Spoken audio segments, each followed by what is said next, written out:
Hello, hello. I'm a little bit early, so I'll wait. Yeah, if I don't turn it on, if I don't go live early, I'll be late. Yeah, because I got to sit there and just watch the clock the whole time if I want to be exactly on time. All right, so what am I doing? I'm looking to see if I can find some interesting stuff to show from the phone, like my notes that I keep talking about. I have my to do lists and stuff on my phone. Tommy Taylor, Brand and Stidley Designs. Hello, hello. Yeah, good good Wednesday. Thank you, thank you. Jordan Kirkpatrick is here. TJ is here. Matthias, JF Baird, Mike Tufts. Good afternoon. That was quick. You guys are quick. Yeah. Good afternoon, everybody, everybody. I have my to-do list for my nappings, but it's mixed with my Walmart list for my supplies. I like to get a bunch of supplies so I don't have to go out in the winter unless I'm just goofing around, or I go down to my spots where I pick up shoots, arrow shoots and stuff. I'll make an exception and go out for that stuff, but I won't drive around too much. So, but that's the problem. I get all the stuff mixed together. Let's see. I'm pumped for this one. Yeah, I'm going to be napping on this one. Last week was a hit. Yeah, it was. You got the notification? Good, good. Jordan, I took the day off. Too cold to work. Well, there you go. All right. So I've got two things that I'm going to, challenge myself with. These are both the same as last week, hornstone stuff. I need to break it all down and see how good it is. Okay, before I start offering flakes of this and that sort of thing, maybe bifaces and stuff. I've been looking into different rock sources. I buy off the regular guys, and then I'm looking for other sources as well for flakes and challenges. Do challenge videos and then sell the flakes and stuff. Yeah, I got to start selling my flakes, even though I don't want to. So, for those of you who are new, my name is Patrick, and the channel name is Jack Crafty. Okay, so if you see the guys call me Patrick, that's because that's my name. But you can call me Jack if you want. I stayed in as well. The roads were wrecked this morning. Yeah, I hear that there's a lot of bad weather going around. Yes, yes. Lots of bad weather. And Saturday's supposed to be the worst day this week, I think, for us up here. Although I don't see much on my weather forecast. I think where I am in southern Vermont, we're not going to get the brunt of the storm. It's going to hit further south for us up here anyway. Okay, so let's get a better angle on this. All right. Let me get set up. I just kind of rushed it and brought everything in quickly. This shirt's too warm. Anyways, what do we got here? Kiowa's here. Howdy. Are you about to go? Let's see. We are about to get snowed in here in eastern Maryland. Yeah. I saw the weather forecast this morning. You're napping also, Mike. We stayed in as well. The rules were wrecked. Yep. Good afternoon. Shinbone 5000's here. Good to see you. I haven't seen you yet on the live stream, right? This is the first one you've commented on anyway. Yeah, we are about to get 6 to 9 inches, but it's cold. Don't judge. Yeah. What's up from Prairie Grove, Arkansas? Jackie, how's it going? We don't get that much snow. Yeah. 2 or more inches. But on top of everything else, that's why I stayed home. Yeah. It's supposed to be 21 degrees in San Antonio. Dang it. About time you guys got winter. Although it was probably cold not long ago. This is not the right angle.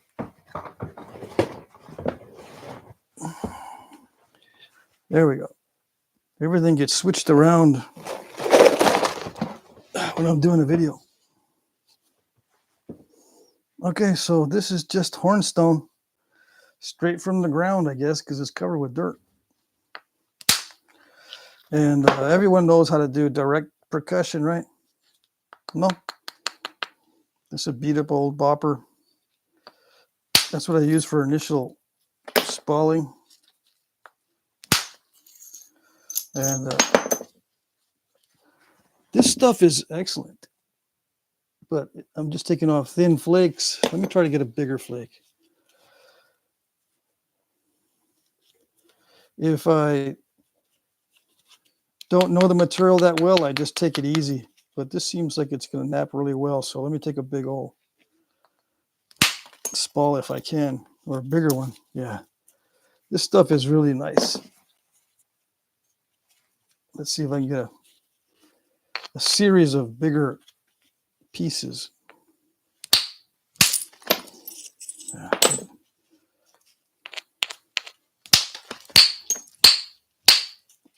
There we go. See? Big piece, yes, big piece. That's good. That's a good one. So I would like to try to get a lot of those. Mike Mason, hey, good afternoon from Southwest Louisiana. Graylin. Aaron, 16 degrees here in Dallas. Yikes. Keith Ricketts, what the heck? There goes the kitchen again. Yeah. And I better not hit the computer with any of these. It's your fault if I do. This looks like nice stuff. Yeah. Yeah, we know your rocks are bigger, Mike Tufts. It's good to see how hard you are actually hitting the stone. Yeah. This is not stuff that's actually all that bad. Yeah, wait till I start showing the stuff that Brennan sent me. Right? Yeah, I didn't want to bring that out yet. Nice. This is curved though. This stuff likes to curve. Can you see? I have to do all my moves in an opposite manner to get it on video. All right. Let's see if I can. No? Center myself. That one went in the sink. Come on. There it is. Yeah, see? Come on. Come on. Another big piece. So, yeah. You see how I did it? I hit this little scoop out right there. It's almost 90 degrees if you think about it, but since it's scooped out, it catches the bopper. If you hit right in the middle, see how it cut that? And if it's a good stone, it'll go across in a good way, and it won't disappoint, right? So now I've got maybe three good spalls out of this. I'm trying to look at the camera and do this. All right, so how big are these? I don't know. So we'll just whittle one of these down. I don't know. I'll get this set up, figured out one of these days. I thought I had it figured out last time. I had fun cleaning up chips last time. On this wood floor, they bounce across the house is not that big. It's only like 15 foot by 15 feet. It's a tiny house. U-turn flakes. Yeah. Hey, the heat treat helps greatly, but it's still hard as heck on Brennan's stone. Yeah. Looks really nice. Almost black. Yeah, it's almost black. It's very, this is high grade stuff. It's a very dark gray. It is high grade. Splitting rocks like that would save me a lot of money. Yeah, you just got to, hey, Bushy. Yeah, you just got to practice a little bit. And by a little bit, I mean a lot. Yeah. Practice on that Onondaga, Bushy. Yeah. Should be able to get a hold of a bunch of that stuff and go to town on it.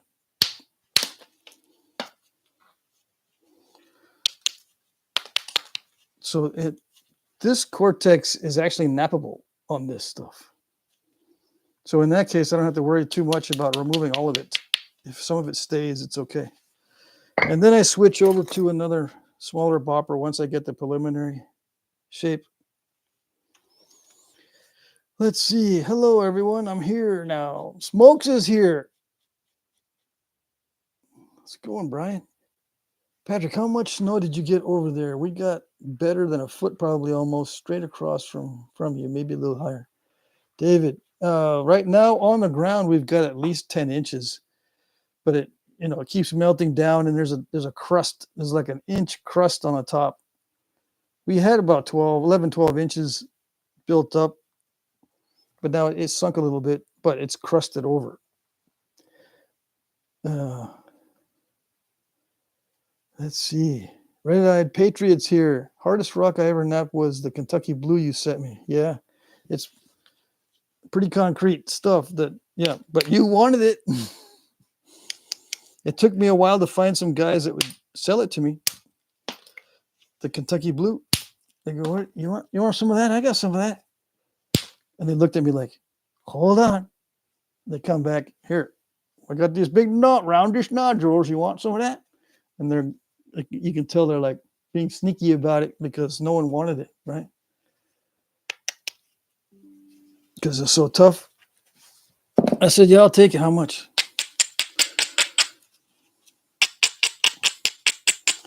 So I bought it all. Guy had 2 buckets full.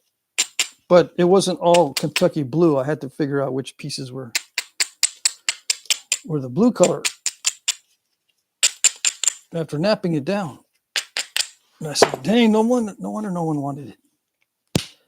Because I did the deal in front of everybody else. It was like 5, 6 guys there watching.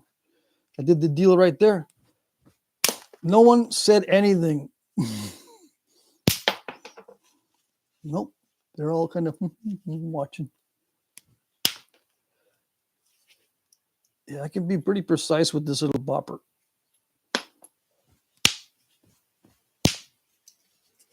It's nice. Anyway,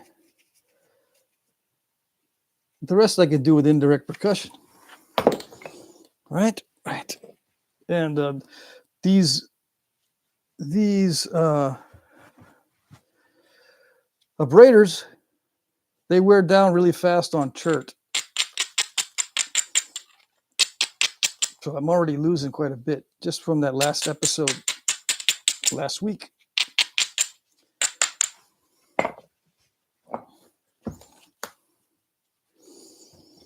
So what do we got? We got lots more. What material am I napping today? This is hornstone from Kentucky. Some of it was not very good last time. It had some defects in it, some inclusions and stuff. Central Texas Outfitters. Hey, patiently waiting for a Montel video. Yeah. When I get back into the chert, I'll do one of those. That's coming up. High grade chert and high grade flint is next after the obsidian stuff that I'm doing. Paleo Ken. Hey, Ken. Hi there, Mr. Crafty. What little moisture we had here in Abilene froze and fell to the ground. Lucky, huh? I sent a couple pics to your email. 13-year-old son made first obsidian point from flakes we got from you. Not perfect by a stretch, but not too bad. I'm going to look at those. Yeah. It's hornstone. Yep. Clint Stoner, thank you. Hey, guys. Jesse's here. Hey, Mike, Dan glued mine on, I believe. I got 6 grinding wheels at a garage sale. Safe. No. I got 6 grinding wheels at a garage sale. Freehold. Do you look at for artifacts as well? Me, I don't. I mean, I will if I have a chance, but I normally don't go out of my way to look for artifacts. I got people sending me artifacts. I'll take the broken ones. I'll take the ones that are not that great, just so I can look at the material and see. One of the biggest myths out there is that the Indians could make amazing things out of the cruddiest stone. And I found that not to be the general rule. The general rule is they make amazing things out of amazing stone and cruddy things out of cruddy stone. That's what I find after looking at all the artifacts that I have and people have lent me over the years. Cruddy stuff is made from cruddy stone and nice stuff is made from nice stone. Back in the day. In the vast majority of cases. Now, if you're the person that looks at the 1% of the 1%, you're going to say, no, I don't buy that at all. It's because you're looking at the 1% of the 1%. Very small sample size. You're looking at a little bitty sample size. How did they do it though? How did they make beautiful stuff out of cruddy stone?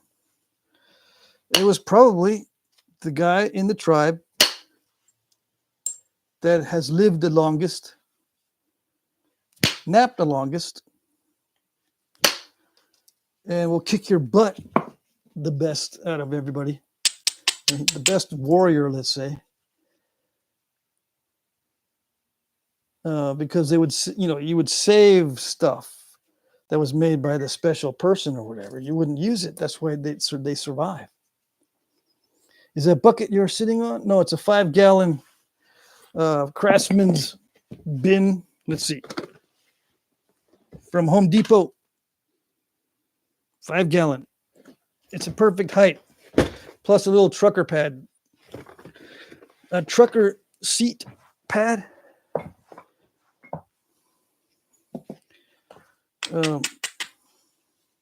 That's something left over from my marriage when I used to travel every summer. We'd be nothing but traveling, so we had to have seat pads. Let's see, free of charge. Actually, I'm not sure. Maybe mine just aren't screwed on. I've seen a few channels digging in Texas. They find super awesome stuff. Yeah, I've been invited to some of those digs. I just don't want to spend the money because I can make them. Let's see, got 2-2.5 slabs of quartzite. Do you like the challenge of working it? Hey, Isaac Hess. Let's see. Well, it depends on the quartzite. If it's really, really bad, I don't like the challenge. But if it's nappable, yeah, I'll take a piece of that. My clothes is made from chrysoprase. The rock is from Vermont. It's like gold if you can find it. Dang. That's from Vermont? I know there's some rock up near the lake. Is it Lake Champlain? There is some nice chert up here. I haven't seen the really nice, the nice gray stuff. I've seen black chert up in Vermont that comes from up there near the lake, but not that gray stuff.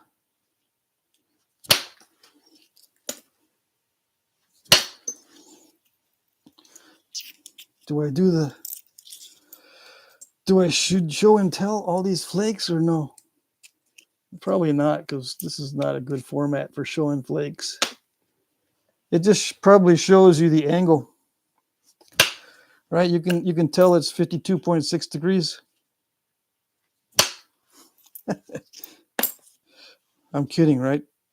There's various angles, right? I can't tell you one specific angle. You can kind of see the angle that I use mostly, I think. Why does it do that? See, for me, it looks like you can't see it at all. If I try to orient myself, it looks like there's no way you can see this, but this is where you can see it. Okay, let's turn this. I keep turning in the opposite direction. Let's turn this so you can see.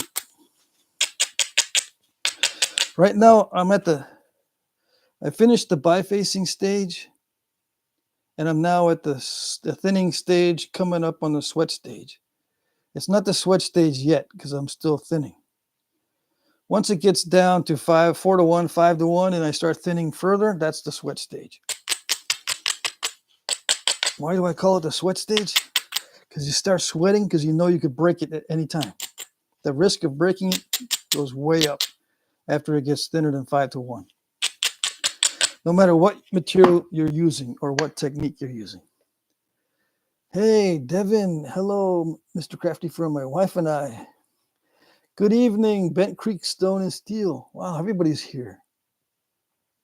Let's see, Red Eye. Yeah, talk to yourself in the comment section while I do some napping. So I'm just taking off large flakes whenever possible. No sense in taking off really small flakes unless I'm having a lot of trouble with it. This is napping quite well, so I'm going to go for the gusto. Yeah. That one, I think it did overshoot. No, not quite, which is the best. You don't want it to overshoot. You want it to be almost. All right, so we get a little butterfly. Or maybe a moth. Yeah. You ever see that movie Mothman or whatever? That's what that reminded me of. So that flake went all the way across almost. Now, sometimes that's good, sometimes it isn't. Like I took that in the middle. Now the middle is a little bit too thin.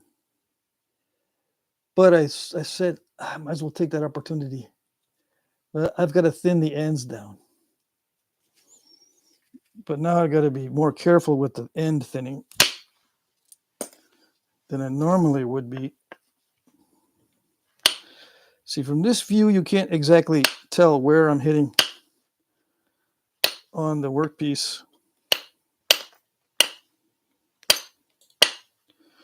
And I'll put this at different angles depending on the length of the flake, the direction of the flake, and other considerations that I don't really know consciously why I choose the positioning. I just know from muscle memory that these positions will work. And I take opportunistic flakes. Opportunistic. I don't set up areas to strike at this stage because there's so many different opportunities. I don't need to set up anything. As it gets thinner, the options start to narrow down to where you don't have opportunities. You got to create your opportunities. You know what I mean? At this stage, I just knock off all the weak areas. So this is a combination of abrading and direct percussion on the weak areas. And what this does is it'll show you areas that are strong along the edge. And then on those areas is where you hit, whether it's up high on this side or down there. You'll flip it over, look for opportunities. You try to hit below center line in most cases, but not all cases. You can get away with hitting above center line. But this will, knocking off all the weak areas, will reveal opportunities. I'm an opportunistic napper at this stage. Once it starts getting really, really thin, that's when you have to be very careful about where you take flakes. See that thin that, let's see. Yeah. I shouldn't stop the show, or maybe I should. I don't know. I don't know if it helps to stop and show. What am I going to make out of this? Leaf-shaped blade. My favorite, like I've said before. Can't remember the town around here, but they have a metallic statue of the Mothman. Yeah, find out what that is. Thanks, guys. I appreciate it. If I remove the live chat, can I zoom in on what you're doing? That's right. I can zoom. Yeah, you can zoom in. Even on live chat, you can zoom in. If you're on your phone, especially. Yeah. I've zoomed in on a live chat, but not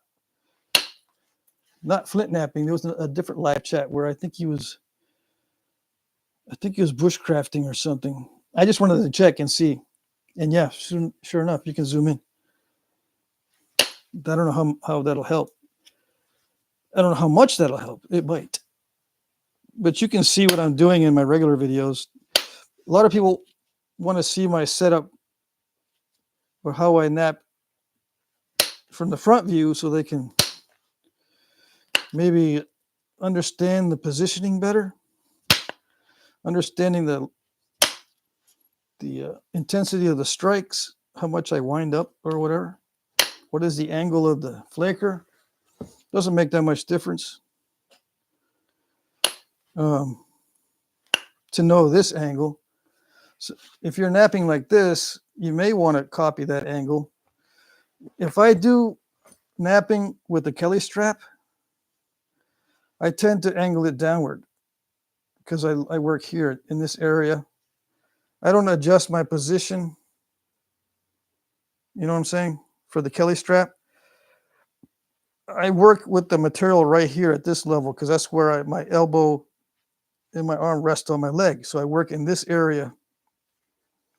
So I'll adjust the angle of the rod to where I'm working. So if I'm working with the rod down here, it's angled upward. If I'm working with the rod up here, it's angled downward. Okay? So I angle it to where I'm working. All right. Hope that messes everybody up. See, hey, question. Have you ever napped an old artifact just to bring them back to life, make them kind of like it? I have napped artifacts, but only the preforms and bifaces, never a finished piece. And what I did was I napped it looked like a preform for a side scraper or something. I napped it to see how the material was, and it was very high grade. And I've done that a few times with preforms and bifaces, but never a finished piece. I don't bring it back to life. Like, so let's say if a friend shows me a point without the tip, and maybe he'll give it to me, I will not nap it to where it has a tip again. I will not modify it in that way, or I'll put new notches, or I won't do anything like that because I don't think that's right. You shouldn't modify those. If it's not an artifact point or a finished piece, that's a little bit different. I'll finish off some of the bifaces. Like if a friend of mine gives me one of these, it's real, that from a site, Native American site, I'll look at it and I'll determine if I want to test it and see how good it is. If it's too good of a biface, like if it's a good study piece to know what they did on the edges and stuff, I won't touch it. But if it's kind of crude and I can justify napping it and finishing it out, so that's something that someone else started, then I'll finish it out. Hope that answered that question. That was a long enough explanation. So I'm thinning down the ends after I just took off a big flake from the middle because the middle got kind of thin after that big flake. So you've got to keep it in proportion. You've got the ends, this way and then this way. The ends have to be thinner than the middle. Have to be. That's a rule if you don't want to break it. The exception is there are some times where you leave the base thick. and then thin on the tip. But you got to be very careful about how you nap the middle on something like that. The middle still should stay thicker than the base. If you leave the base really thick, the middle should still even be thicker. Let's see. Just glad you finally listened to me and shared going live. Oh yeah. Michael's been on my butt forever to do live videos and stuff. I still haven't done the shorts and the community stuff though. I don't know if I'll ever do those. I hate shorts. Every year at craft shows, someone tells me how to make an arrowhead, put the rock in a fire and drop water on it. 50 years ago, I tried that. Yeah. There's just some kind of weird subculture that has these ideas that never seem to go away. I'm just glad you finally listened. Yep. Now copy and paste your new videos to your community tab. Use all the tools. Copy and paste your new videos to your community tab. Okay. This is a good angle to view your napping. All righty. I lift my indirect napping leg up on a small stool. Yeah. I don't bend over so much. Helps my back. Yeah, it's a good way to do it. I was always at an angle when my foot was up somehow, and my back would hurt if I didn't have both feet at the same level. So I had to have this setup now where both feet are at the same level. My buddies over at Heartbreaker Relics restores broken points with modeling clay and paints. Yes, I have a friend that does that too. Yeah, you can tell where the restoration is, especially under UV light, which is good. You need to know where the restoration is so it doesn't get mixed up with complete real ones. Gene Dennison, welcome to membership. Yes. Thank you. I can never get the right angle with the rod behind my knee. I just hit it anyhow. Still better than direct percussion. Just always awkward position. You'll get it eventually. Thanks for joining, Gene. Welcome, Gene. Welcome. Yeah. Let me think. I'm trying to think of other examples of other people who have tried this behind the knee and come up with something different.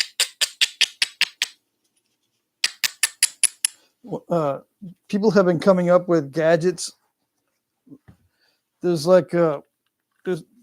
there's rocker punches out there that have rods that are spring loaded, and you just a lot of them have a piece that goes across both legs, and on one side you have the teeter totter. It's spring loaded to go back up, and you hit it down, it goes back up. You know what I'm saying? But they use a copper bar, and they hit the top of the copper bar. And when it's across both legs, it's pretty steady. And then you can zero in on the angle on the rocker. It's a rocker punch, right? You can adjust it to where it begins at the right angle. You know what I'm saying? Like you put a little stop behind it, so when the spring brings it back up, it'll stop at the right angle for you, if you want to do it that way. Some guys that do slabs need a constant or a measurable position where they can do the same flake every single time on the slabs with indirect percussion. So they have that set up with the rocker punch. Okay, where is? But that's all I can think of. Some people wrap a lot of material around this or use a big old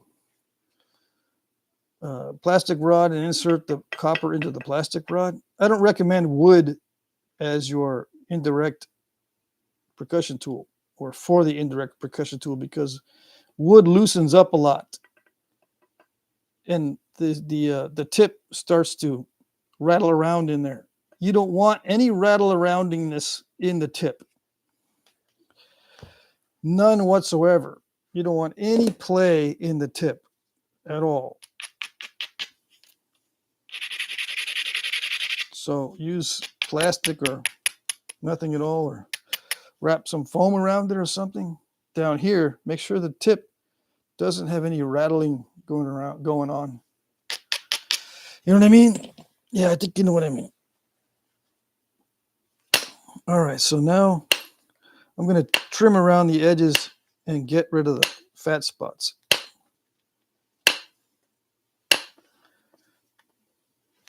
It's already almost as thin as I need it to be. Yeah, so I trim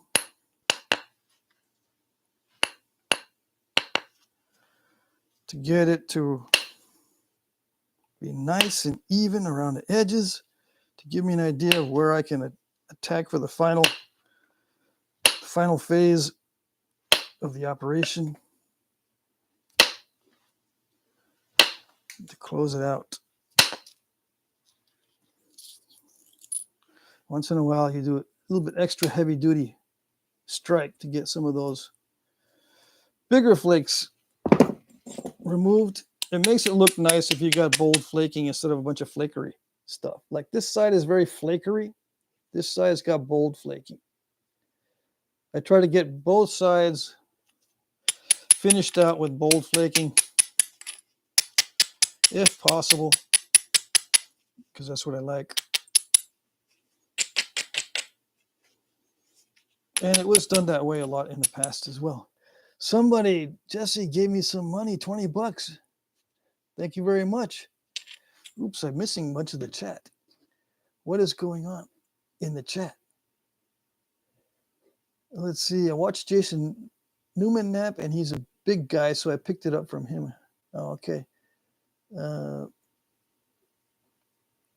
Yeah, Jason holds his Ishi stick right between the gut and his leg, I suppose. Right? Let's see.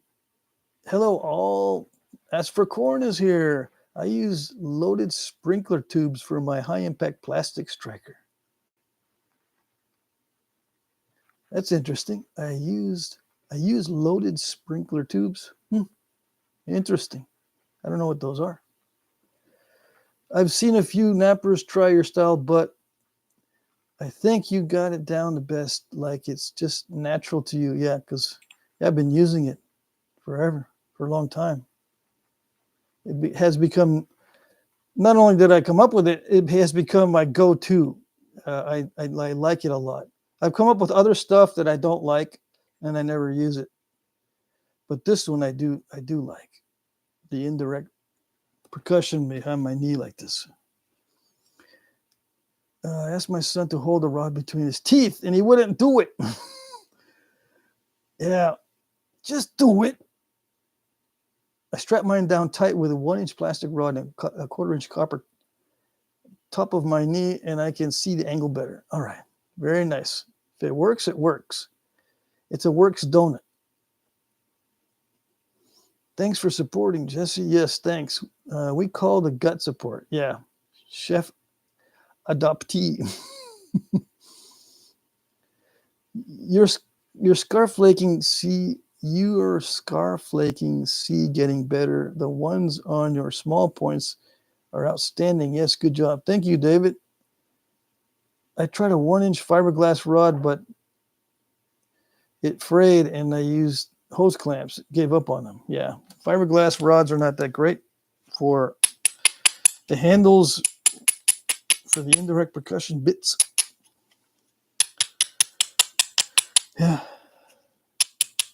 Yeah, wood is not good either. Although a lot of people are using wood, you can use it with obsidian and really easy to nap stuff. But stuff that starts to get difficult, you need something more rigid. All right, so we're going to do side B now.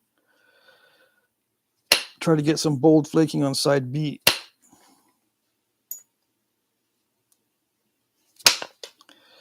I've got to concentrate, because if I don't, it messes it all up.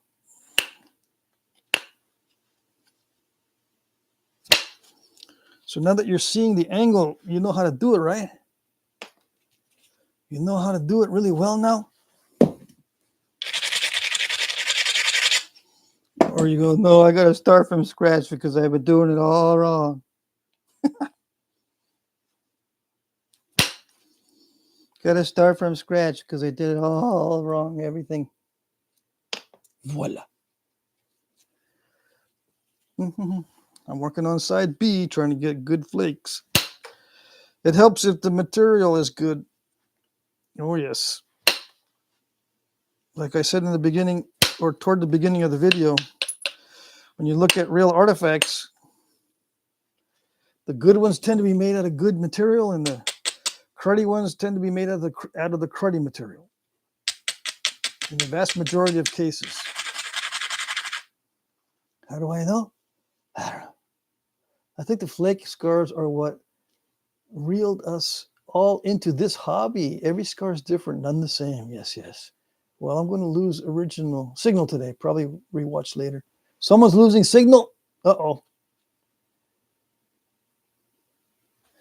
That's not good.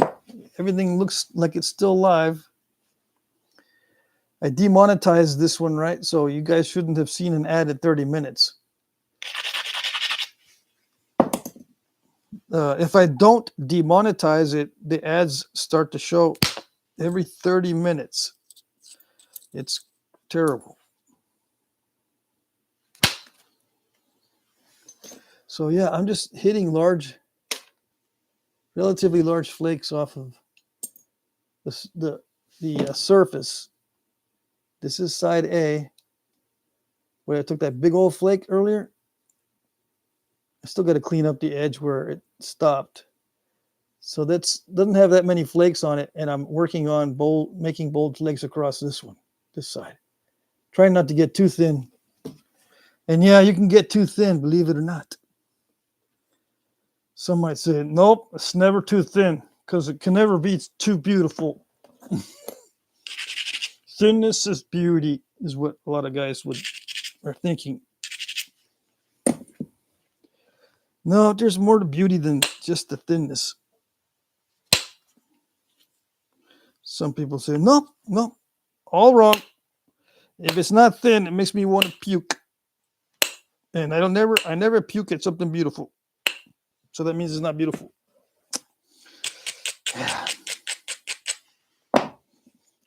Can't argue with people who are set in their ways. Well, I'm going to lose, let's see. So I still use the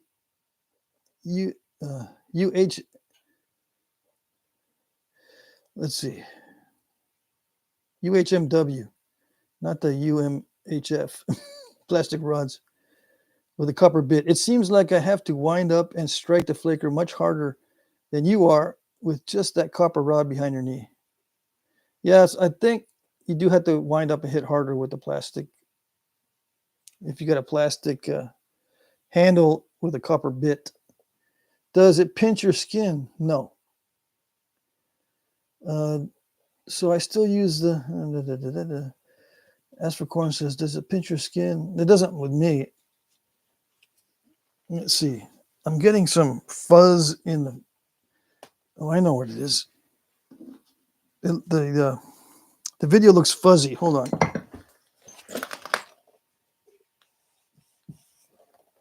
There was a bunch of dust on the camera lens, but it still looks fuzzy. Anyway, let's see. Just got back from the ad break. Did I miss anything? No. I would monetize all videos and lives. If they don't want to see ads, they can buy YouTube Premium, $20 a year. It's more than $20 a year. I pay every month for my YouTube Premium. The only beautiful thing to make me puke is my ex. Yeah, join the club, man. Sorry, typo. All right, have a nice day. Gotta go. I gotta dip. See you later, chef. Chef adoptee. Took me months to progress from turtle shells to thin pieces. Learned a lot from watching you, Pat. Well, thanks. I'm glad it helps. I'm glad the videos help. Everything's good. Everything's good. Yeah. All right, so I've got to be very careful at this stage. What is the ratio? Someone once asked me, what do you think you contribute to the flint knapping community? Well, one thing that I think I contributed to was the ratio. The importance of the width to thickness ratio. Hardly anyone ever talks about that. So 42 millimeter by 7. It's 6-to-1 right now. So it's at that stage, it's at the sweat stage. All right, so a 6-to-1 ratio. And before I started mentioning the ratio, hardly anyone ever discussed it. Once in a while, you'll see it discussed in archaeological texts when they start giving you the data, or when you start finding the data. They don't give it to you. You have to find the data. Once you start finding the data on the width to thickness ratios, you'll see just how thick some of these points are. Now, if they give you a side view, you can measure it on your own. It's important because it helps for you to define stages within your knapping so that you can pace yourself and get better results. Like if you know it's going to be difficult coming up, it's like, oh, this is the next stage is going to be a real pain in the butt. Quit and then do it when you're feeling better or when you know you're up to it. Probably just like they did back in the day. That's why you see a lot of these cached and put in the ground, hidden away for later. Let's see. Yeah. X's are pukers, all right. Let's see. Somehow I can make a thin flake. I can take a thin flake and turn it into a turtleback. In reverse. You're knapping in reverse. Yeah. No, it's certainly always 52.6 no matter what. Yeah. It's right there in the data. You're catching on, Jordan. Is there any pocket knife guys in the chat? Any pocket knife guys? Probably everybody. I think too many people try indirect with the rod going straight into the piece, which causes a break straight in and can hinge. After you build up pressure, angle, just back up a couple degrees and smooth. I guess that's one way to think about it, yeah. I know I had the angles wrong at first. Okay, knapping in reverse would make a great channel name. Yeah, there you go. 52.6. Red Eye, I worked for 20 years with the biggest collector in the USA. Wow. Keith, yes. Okay. Yeah, chat it up while I focus on this. Oh, let's see. I'm just getting distracted. Where was I? All right, here we go. I'm not going to show you the play-by-play because it messes with my mojo. I need to focus.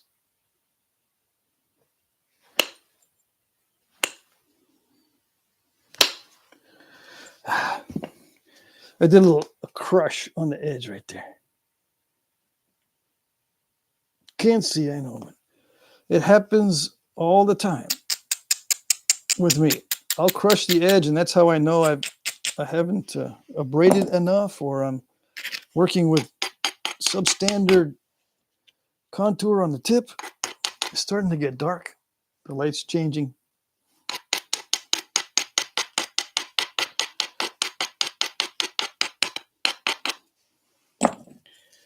Let's see.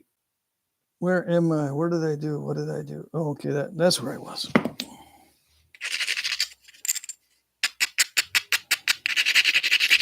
I crushed it.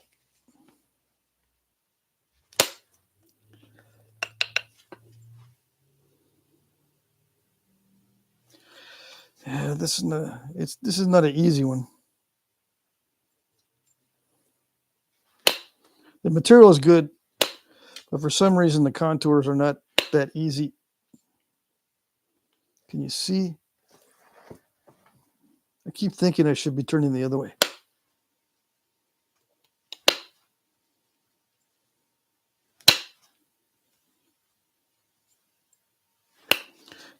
Every flake has a different amount of force, a different angle, different goals, different initiation, different initial conditions.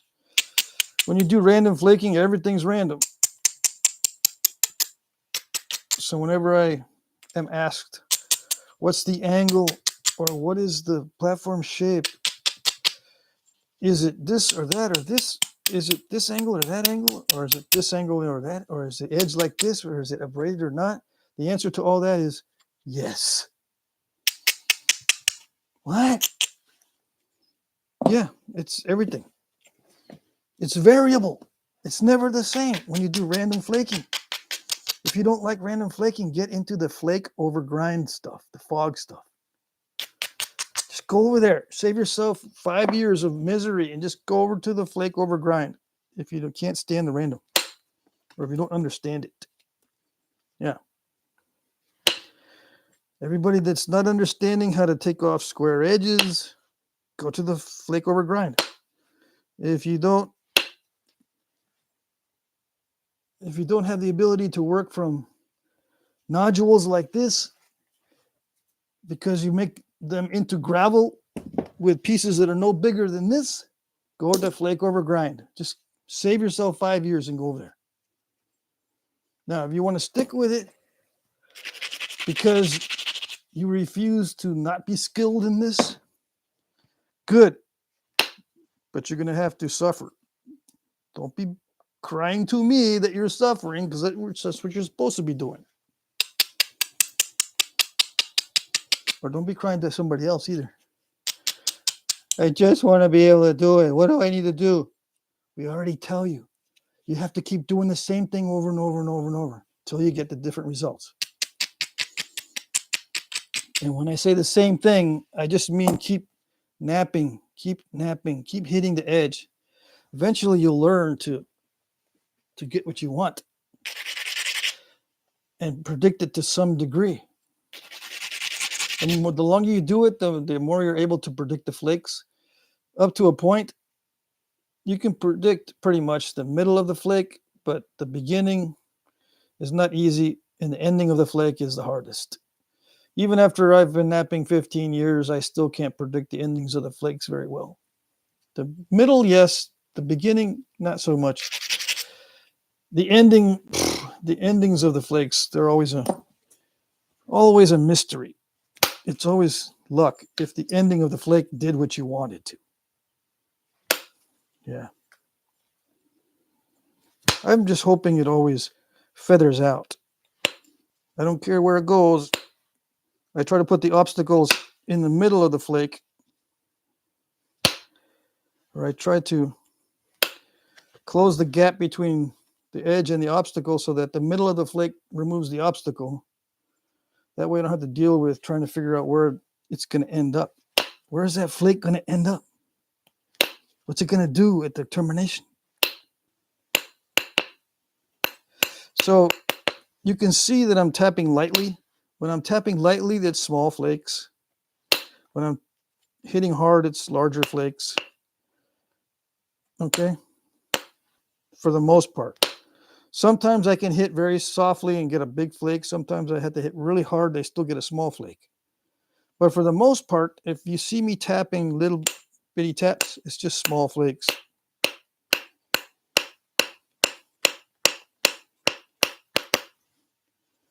All right, so that's done for the preliminary work. It's about a 6-to-1 ratio, which is good as a preform. Because if I wanted to, I don't need to remove any more of the surface. I just shape it. Even if it's got a divot, like right here, it's still good. Yeah. All right, so this next is this bigger one. So from that smaller one, I got this, plus 2 more good spalls, so I can probably get 3 of very similar size. And if I can't make them all similar in size, I just reduce them until I get them all similar. And there's a couple of smaller ones in here I might be able to get little bitty arrowheads out of, like this one. I can get a little one out of this. little one out of this, a little one out of this. I can maybe nap around the edges on this one, but that's tiny. There's not much in that original spall. Okay, maybe 1, 2, 3, 4, 5, 6, 7, 8 pieces of various sizes. Well, 3 of this, 3 close to this size, and then probably 5 of this size. Okay. Let's do this. This one is cheating because it has good angles on it. The only problem I see is that it's probably going to be very broken up and crackly. Doing the same thing over and over again, gradually changing results. Yes, yes, you got it. Have you ever made square section axe? Yeah, but a small one, just so I can see how it was done. They are a pain in the butt. It's a different mindset completely than normal knapping. In fact, I wouldn't even consider it regular knapping at all.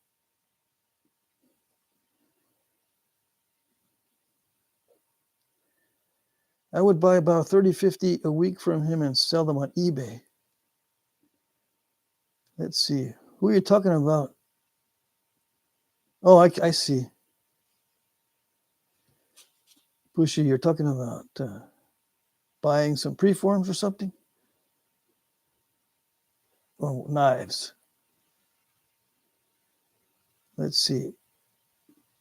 Let's see. I'm going to go backwards here in the chat. Some guys have more knowledge than any book could give you. Yeah. Let's see. I need to go back further than that.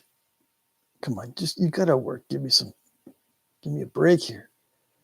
My dad did mostly fantasy fixed blade swords and such, but dabbled with folders. That's Brennan. Let's see. It becomes an addiction. Yeah. A square section axe. Yeah. I've made one, like I said, a small one. It's totally different mindset from regular knapping, so it throws you off your game. And I don't like doing them because it's not really knapping. It's on the craftsman side of flint knapping. It's not on the sportsman side. Do the same thing over and over. Yeah. Have had a rock saw for years now, but still can't get myself to try the slabs. I like the challenge of working the raw stone better. I see. Yeah, it's actually a totally different feel for sure. Another 2 plane collision in Arizona. Yeah, but they're just publicizing the plane collisions. There's plane collisions all the time. They're publicizing it to cover up something. That's not the real story. If they start to amplify something that's not anything out of the ordinary, they're covering up something. Have you ever made squares? Okay. Let's see. Have had a rock saw. Sad to hear, Corn, a lot of planes crashing so far. A lot of planes are reported. There's crashes all the time. Let's see. Sad to hear a lot of planes. I'm sweating while practicing. Insanity. Hold it at 52.6, trying to predict the ending. That's funny. 2 small planes. Red Eye, my best knife is a USA Marbles Trapper. I don't know these brand names. Have to remember more planes. Let's see. I could make 1 blade from that big chunk. 1 blade from a big chunk from this one here. That's what some people want me to do. Just make one. Just make one biface. Just maximize it so we know how to do just one of the biggest possible. And if you got 8 inches on here, try to make it 9 inches, okay? Love me some marble. Let's see. Hello, Pat. Hey, Ahab, the fisherman's here. When you going to start using brass? I don't know. Yeah, I don't know when I'm going to start using brass. I'm sorry. I mean, I could plan it, but then it won't be any good. I need to be in the mood so that the knapping actually looks good. Let's see. First strike, and I've already got seam in the stone, a natural cracks. They're never good, but the stone looks all right.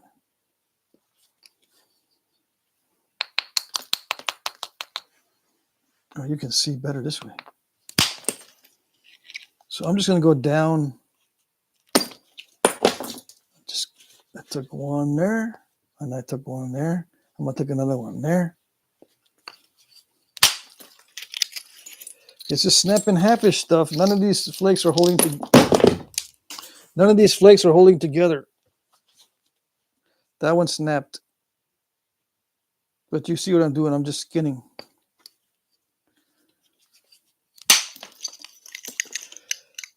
Did that one break in half? No, that one held together, which is good. That means that signals that it's not a bad quality piece. It's a good quality piece.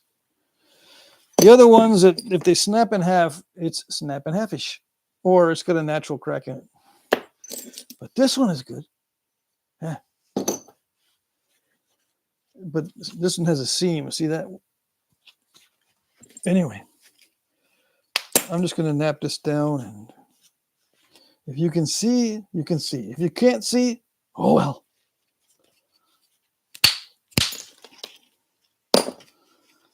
Yep. Maximize it for the biface, and if it's 7 inches, I'm going to try to get 8 inches out of it. Okay? All right. How long is this?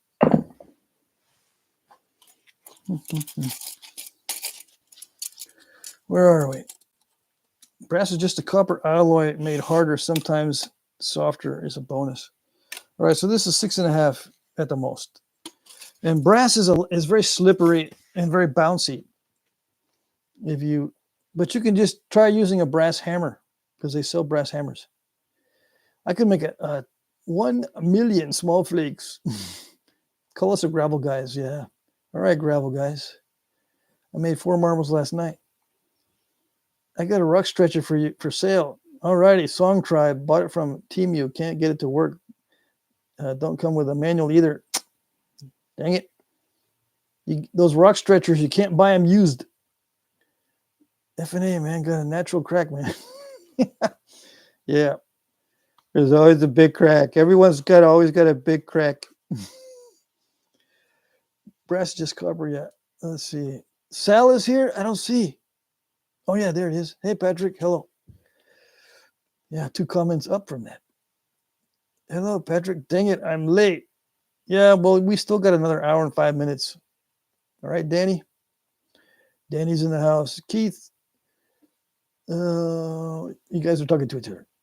I tried brass. No good for me. Yeah. I mean, it's an acquired taste. I will show you how you can use it once I start using it. Don't worry, you're not missing anything. Doing the brass thing is just a luxury. It's something that what do they call it?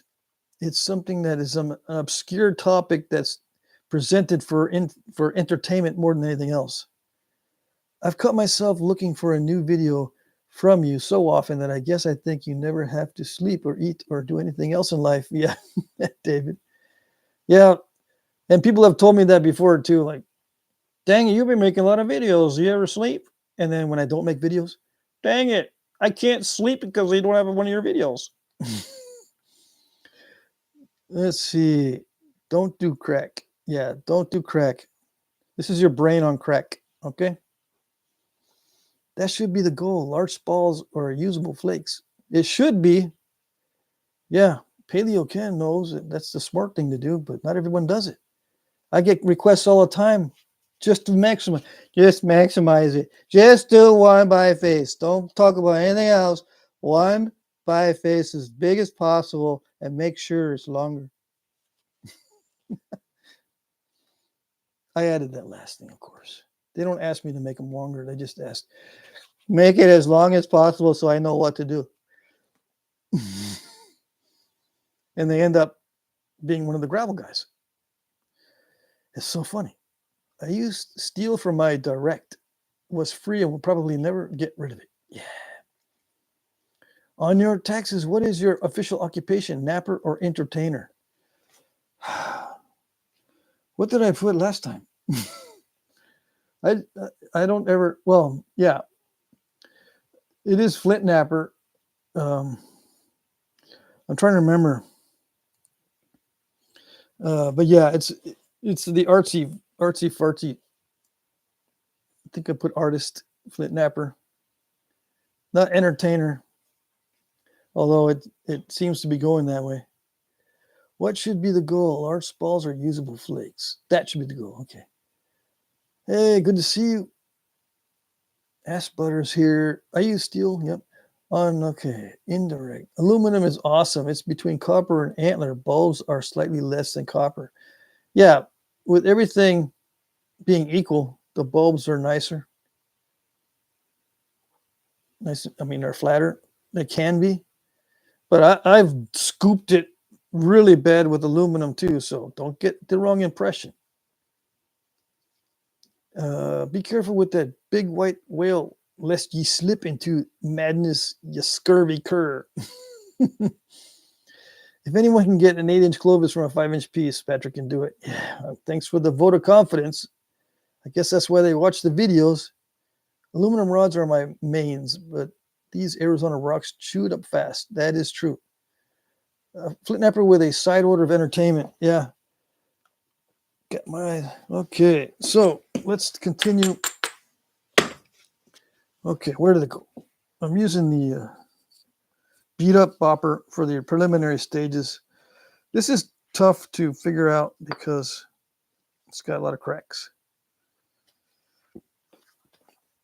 I don't know what I'm going to do.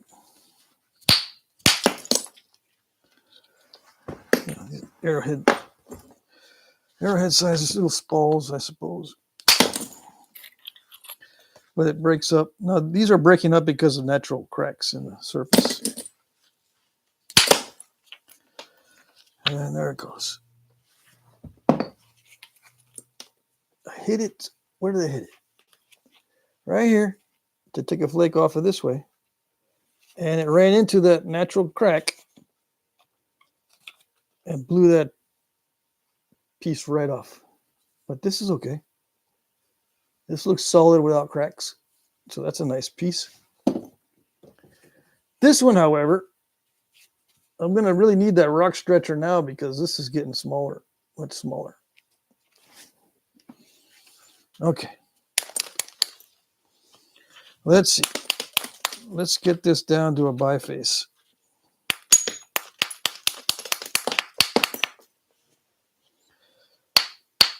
Trim off stuff I know I'm not going to be able to nap through because it's got stuff in it. It's got cracks all over the place.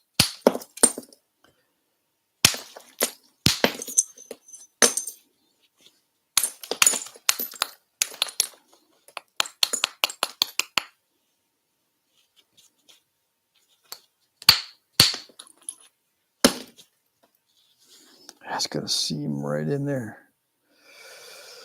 That's not good. That could open up and go right across.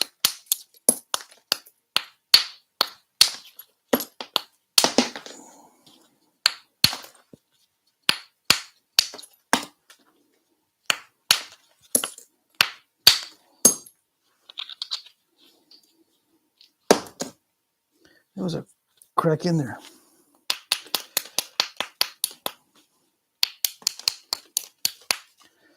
It's getting too hot in here. I think it's getting above 60.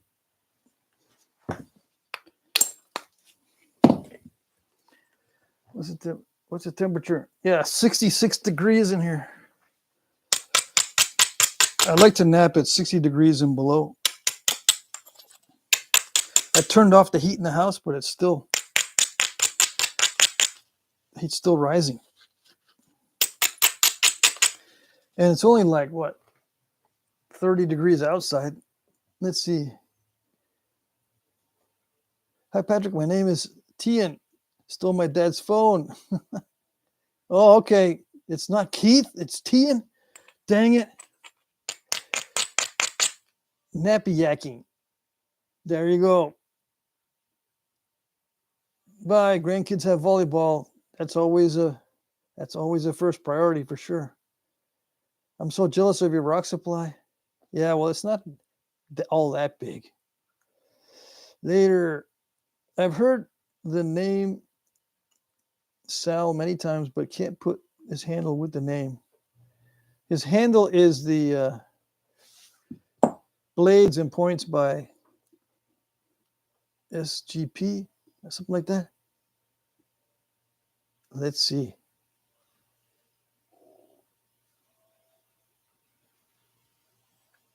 Blades and points by SGP.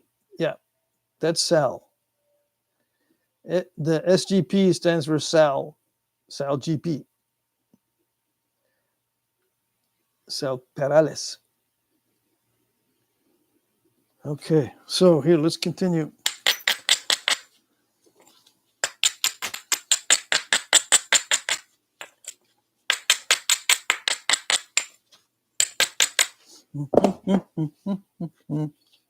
All right, what are we going to do? We're going to beat it up. Make sure we remove the weak areas first. Like that seam right there. I got to make sure I get rid of that.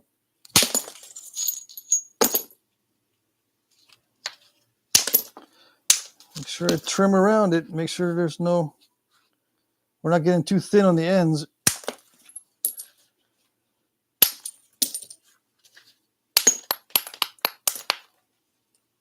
As I start to thin the middle, I got to make sure I thin the ends as well. I hit the middle first there because I wanted to see how far that crack goes, and it goes pretty far. So what I did was I snuck in from the other side to hit the crack from that perspective, and it cleaned it off. Luckily. Yes, yes. All right, so there it is. That's the biface. Now I just got to remove this turtleback right there. This is a turtleback. This qualifies right here. I've worked on so many turtlebacks that I actually look forward to this stage because it is satisfying once it's gone. It's very satisfying. I took one off the top. I should take 3 licks to get to the center of that Tootsie Pop. 3 licks to get to the center of the turtleback. So that was 1. Now I'm going to go and do 2, and 3 should be the ending.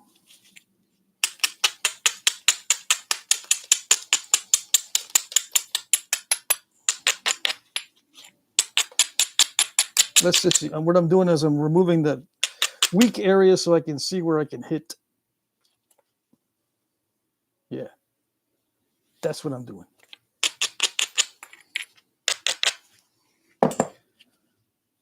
Two, number 2, and now number 3. It was this flake there. Yeah, it's not a turtleback anymore. It's just a regular biface. And then I can do number 4.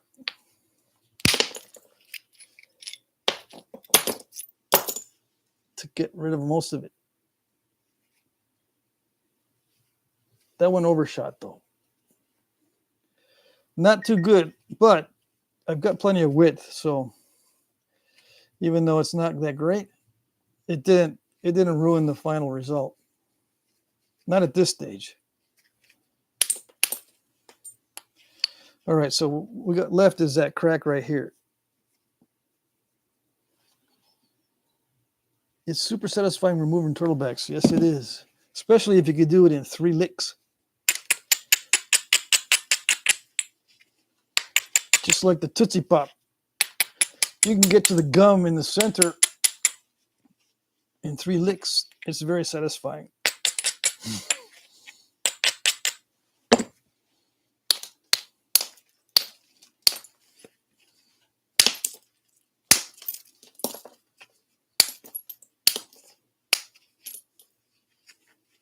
You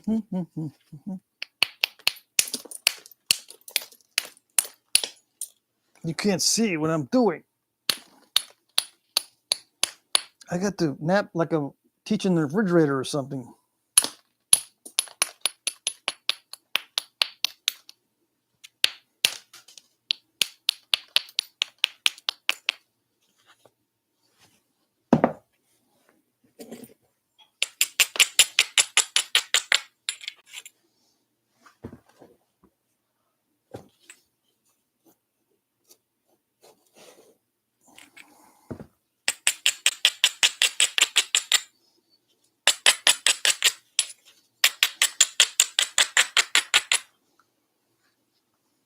It's 55 in Panama City. If you died naked and yes and found.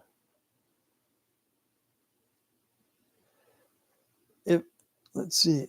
Who are you talking to, Mike?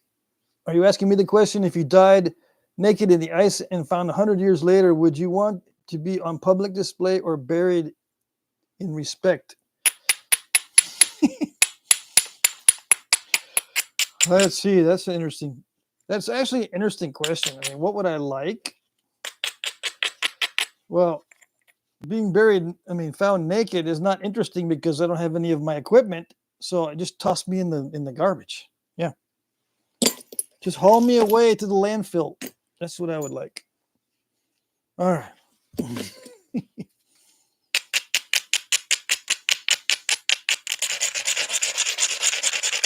Okay, here we go.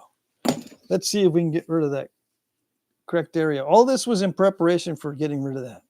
All this within the last few minutes here. Okay. Should I try to take a flake from the other side? Depends on how successful I think I'm going to be. Let's try for a big flake.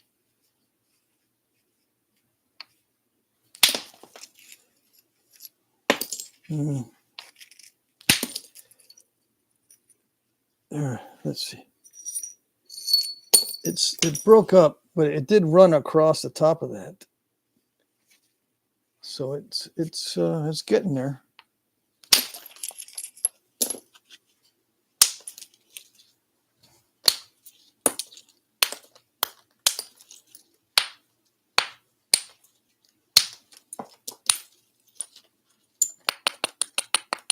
So I'm taking this whole edge back.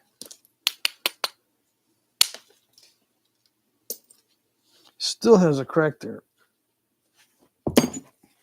There's still a crack in there going across. That's got to be completely gone before I get to the next stage.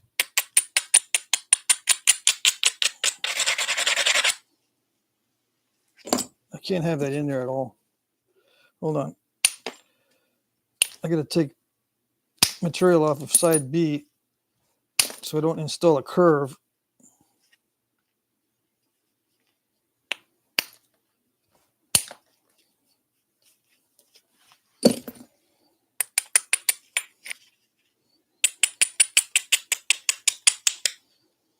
Let's see. Can you yell Wilma when you know you're... Can you yell Wilma when we know you are the real deal? Wouldn't mind being a fossil impression. Is that petrified wood in his pocket? 74 in Tucson. That's dangerously cold for you guys. Nice big thinning flake, but I can make a little arrowhead out of it. The only problem with that is, see the ending of the flake? It might look like it's cool to do those, but the ending, you can't predict it. Look at it. It's all wavy, like rough seas. It should be all smooth like this here.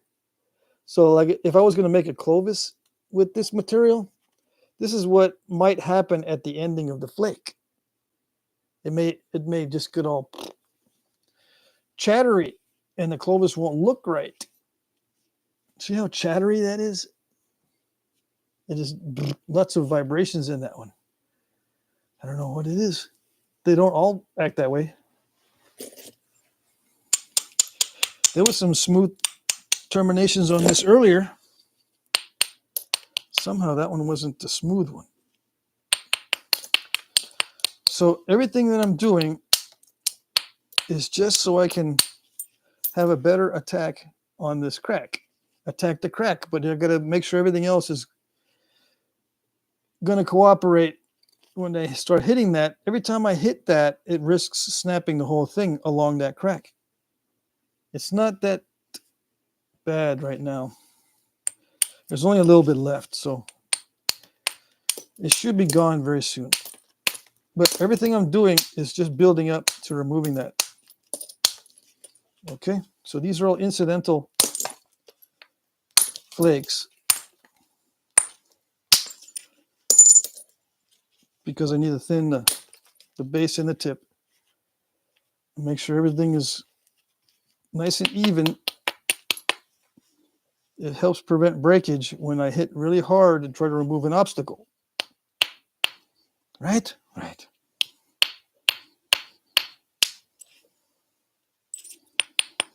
And in the meantime, I can also look around for other bad areas. There's a bad area near the tip. It figures bad area means inconsistent and might actually not be able to be sharpened or thinned down right there. I lost some length, I know. Don't worry. I got a rock stretcher. Don't worry.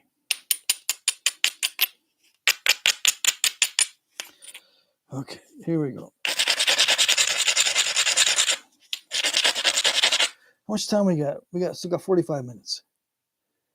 Let's see. Our post office, Texas to Kentucky, 11 degrees here in Kansas City. Yikes. Attack the crack. That's a good flint knapping term for sure.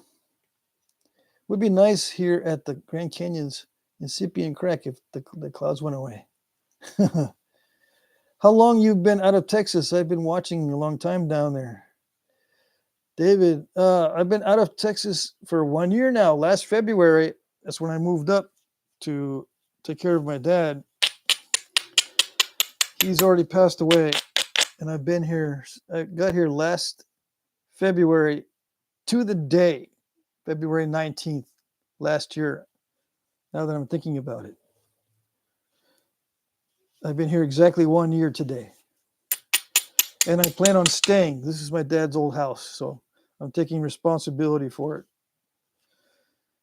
Yeah, so I'll be here for a while. We'll see what happens.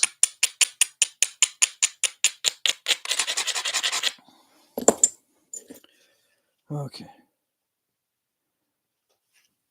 Let's see now. I got to focus, so I may not talk about what I'm doing.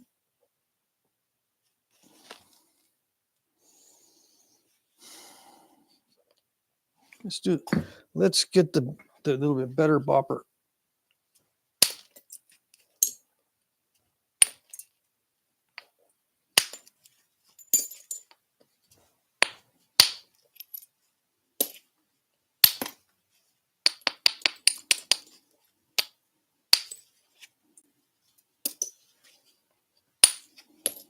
Just remember, everything I'm doing is so I can attack that crack. So if I see a thick spot at the base that could be removed, I'll do it now.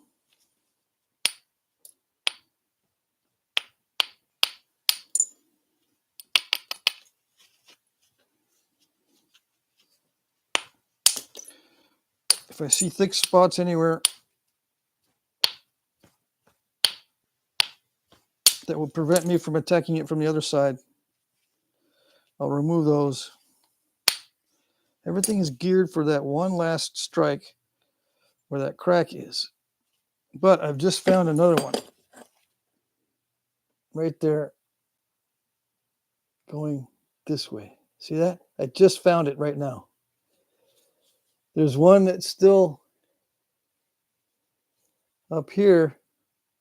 That's the one I was modifying everything to attack this and get that finally removed out of there. But now I've discovered another one. right there. Dang it. Okay, so now I got 2 cracks to keep in mind. Yep. Let's see, about an hour and a half, 8 to 10 inches of snow. I think I have 19. Let's see, just got up date 9 here in Colorado. Jack Crafty, can you do? You can do it. Come back to Texas for a visit. Yeah, I'm going to try to come back this spring in April. Depends on the weather, of course. But yeah, I'll try to make it in April.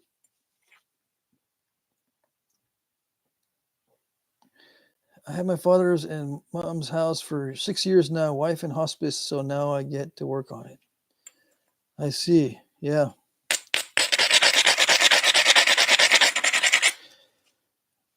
I'm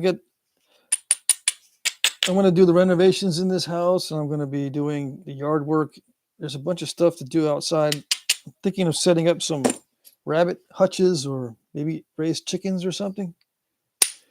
I want to get into that stuff. Eventually, I'll buy an acre or 2 and then fence it in and get some deer. That's what I really want, but I might have to settle for sheep or something. Anyone see my phone? I might have to make a pocket knife myself. I'm assuming there's no basement. Here, there's a crawl space. There is a basement, but they only made it 4 feet tall. It's more than a crawl space. I can maneuver down there pretty easily. I'm assuming you're asking me about the basement. Yeah, see, that crack is pretty bad. Dang it.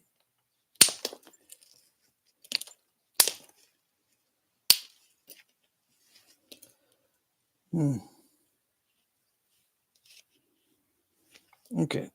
It's mostly gone, but it's still there. So I'll be dealing with those for the next, I don't know how long.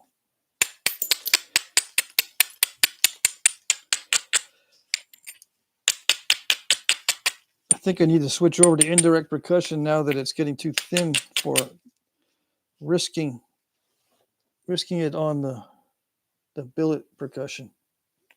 It's too risky if I do billet percussion at this point. It's starting to get down near the 4-to-1 or 5-to-1 ratio. Let's say 75 millimeter divided by 15. That's nice. Okay, 75 divided by 15. Well, let's see. 3, 5. It's probably about 5-to-1.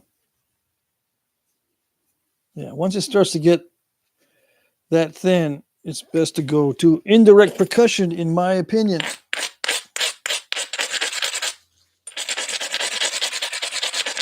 Yeah, I'm going to try to make it to the heart of Texas Knapping.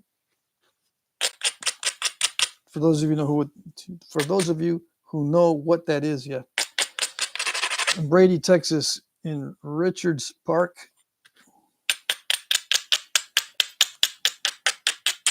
All right. That might not be the full name of it. Richardson's or Richards. Dang, my memory's bad. It's in the Knapping list that I put in some of my videos in the comment section. So I'm thinning the end down now, but remember, I'm doing everything to work up to removing those cracks that I see.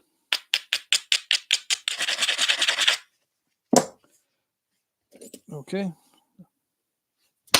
I am thinning this area down here, but I want to do it now because I'll be hitting really hard on these cracked areas to try to just get under them once and for all. Like right there, I think I got under that one crack on the edge. Let's see. I think I got under it. Hopefully I didn't scoop it out too much. I did scoop it quite a bit. All right, so the surface looks kind of wonky, but it'll be all right. The wonkiness also allows me to follow ridges if I need to. I don't really need to. I mean, I'm on the wrong side for that.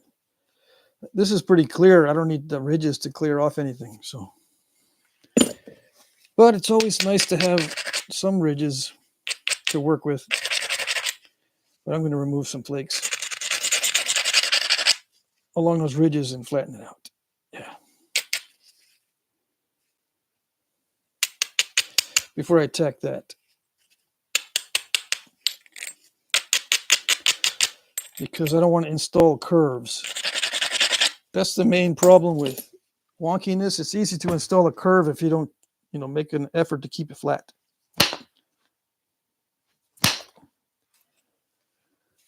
So right in the middle. And then I'm going to do another one from this side.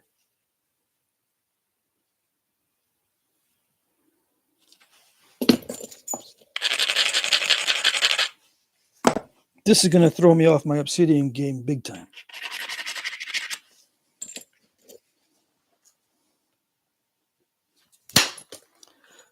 I'm hitting very, very hard to blast away lumps on the surface.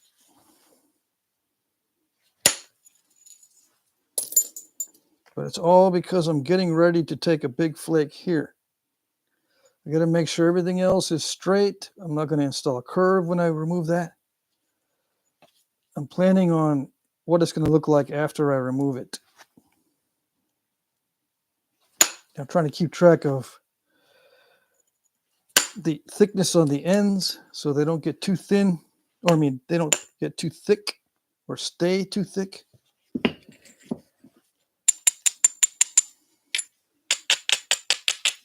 Whenever there's a hard hit required, I got to make sure everything is okay. Remember, every time I hit it, it's like, don't break, don't break, don't break, don't break. So in order to have that mindset, everything has to be prepared to avoid breaks.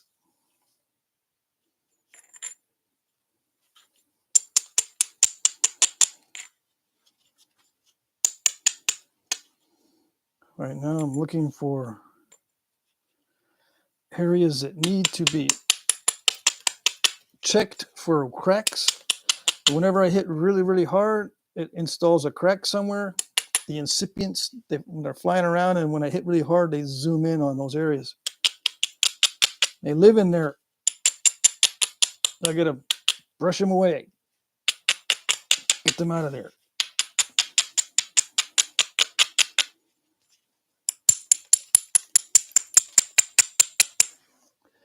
Let's see, Richards Park Pavilion. Yes, in Brady, Texas. It is Richards Park. I love my chickens and my 0.2 acre garden. Lots of work, though. Yeah, I can imagine. Animals here is a no-go, but I can farm purple prickly pear cactus like weeds. Yeah. Purple prickly pear is pretty good stuff. The fruit's purple, right? That's what you're talking about. I'm ready to build a chicken pen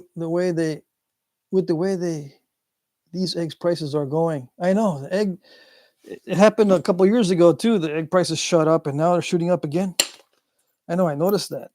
I haven't bought eggs in a month or so. I'm on a ground beef kick right now. Although I am buying more chicken. Chicken is remaining pretty cheap. Yeah.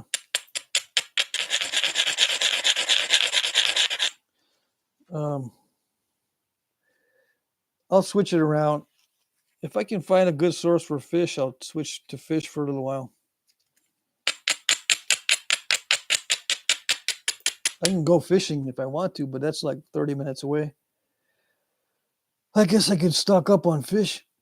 My sister had some quail move in with hers. Yeah, free birds is always good. Why the napper toss his rock over the road? He had to nap on his turtleback. A 15-minute city thing. The guys Cubs are doing. They will outlaw private chickens if they haven't already in your area. Yeah. These homeowners associations and other things are also a problem sometimes.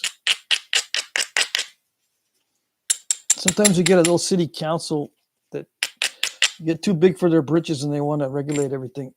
So they'll stop the ability to raise livestock within city limits, stuff like that.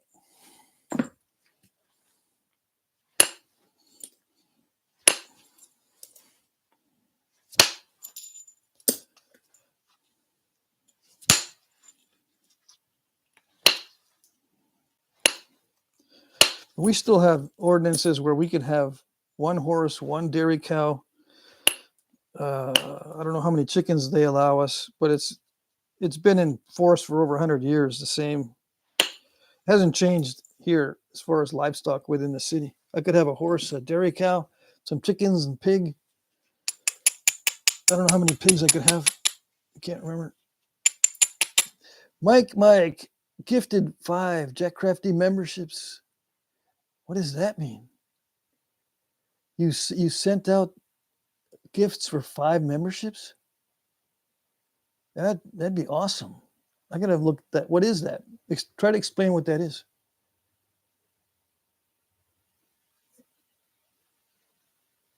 Hen Doghouse got a free membership. Gifted a membership to Alan Cole.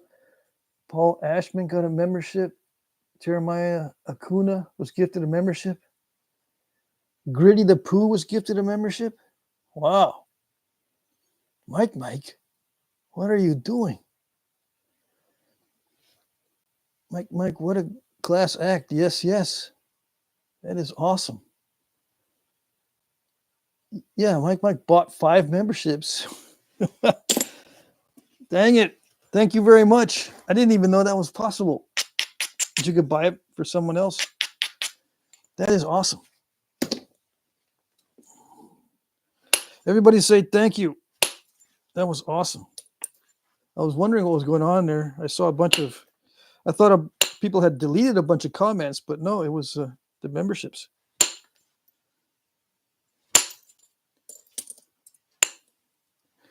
Can you see? Yes, no, maybe. Sometimes once in a while, but not really. See, I also keep it at this distance because of what I can see. And also when I'm filming, I have it at this distance as well. So I'm used to this distance. In case you're wondering why I nap down here. It's just I'm used to it. But you'll see that sometimes I'll get up closer to it. It's because of my reader glasses. Sometimes I have to get up really close in order to get a better view. It's a little bit out of focus right here. I'm starting to get dust on my lenses.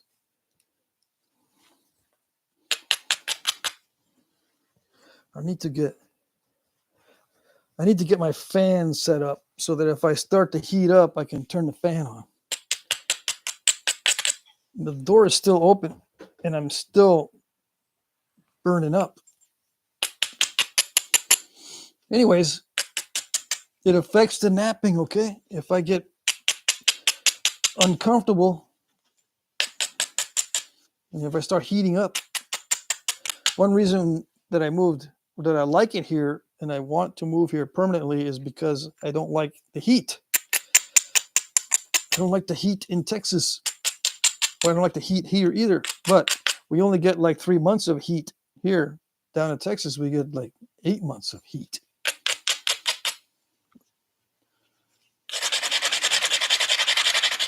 Okay. Let's see if it did it. I'm trying to get that crack out of the side there. See it? I think it did it. Scooped it out. Yes, it did. No more cracks anywhere. Okay, so now it's just the thinning stage. Now I can hit it really with gusto anywhere and not have to worry about some of those cracks opening up. Okay, okay. But I scooped it quite a bit. It's scooped. So now I've got to flatten the surface. So I'll be focusing on flattening the surface because this is the sweat stage now. Yeah. That's why I open the door a little bit more. Get some of that cool air in here. Because this is a sweat stage.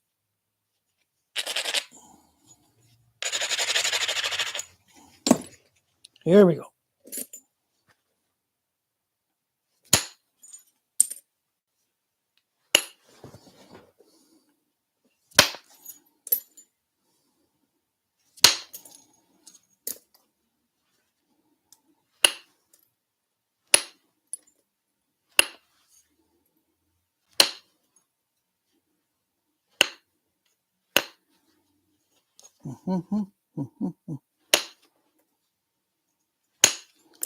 So far, so good.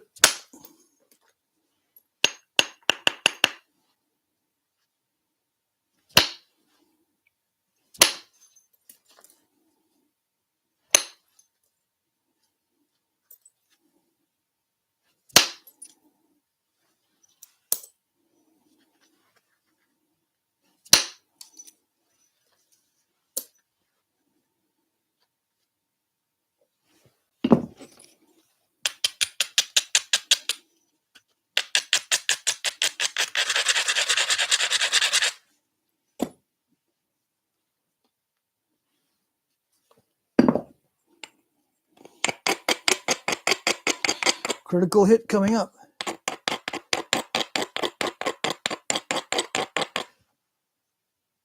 Has Patrick done don't break, don't break, don't break, don't break? Yeah. I explained that in one of my videos ad nauseum. When weather breaks, I'm going to creek for some blue flint. Awesome.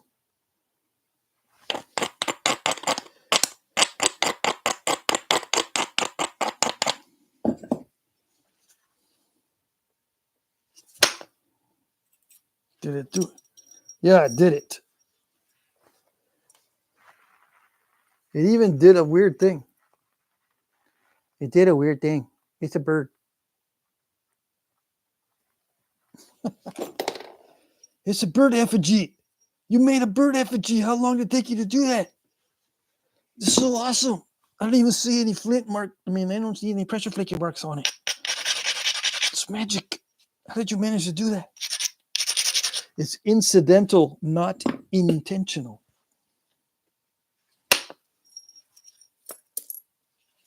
Yeah.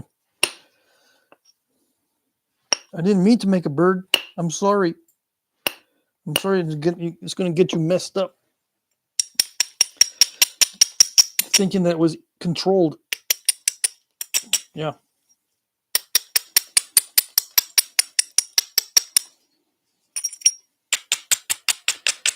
Are we seeing a difference in the thickness? Yes, I think we are.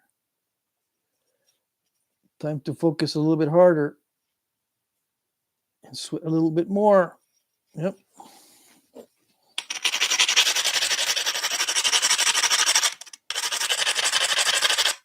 Dust cloud.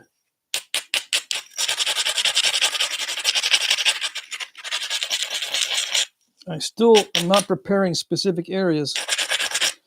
I'm just taking opportunistic flakes until it gets really thin. Let's see.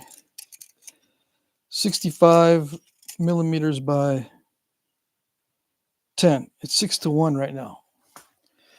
Yeah, so it's in the danger zone.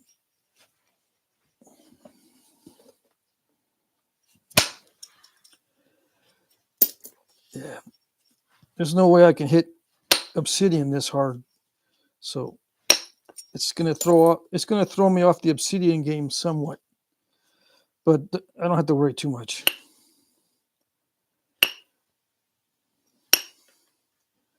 Because What's today? Wednesday? I don't do any heavy duty napping until like tomorrow night. Yeah. I still got some time to forget what I'm doing on this one. Yeah. See those flakes near the end of the process, they will break the piece if you don't prepare the whole thing for those kinds of removals. Everything is geared for those kinds of removals. You have to make sure everything else is okay. And I don't foresee some of these cracks. That's a crack right in there that happened because of this flake. I don't know if you can see it. See right there? But I think that's just superficial. Usually those are superficial. I can remove that. But if they get out of hand, if you strike way too hard, those little cracks on the side of the flake removal, they can't open up and go all the way across.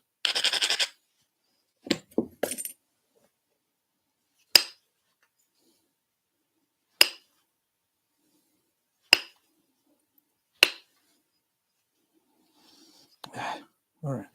I got to trim it a little bit more. I had to sacrifice quite a bit of that edge. It looks like I didn't want to. It turns out that I sacrificed quite a bit.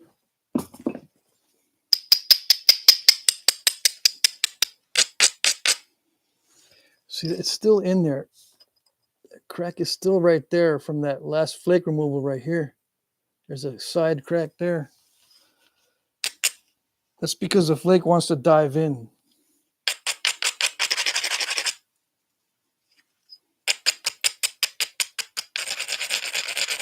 Sometimes the flake, when you take a flake, it wants to dive in either that way or that way into the sides.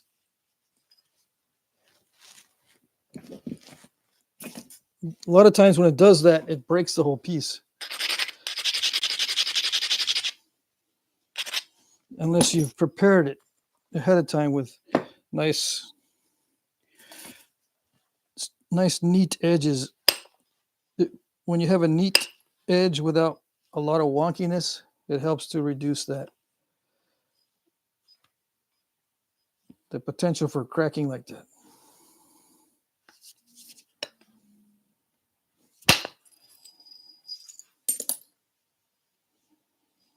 So I just took off a big flake here.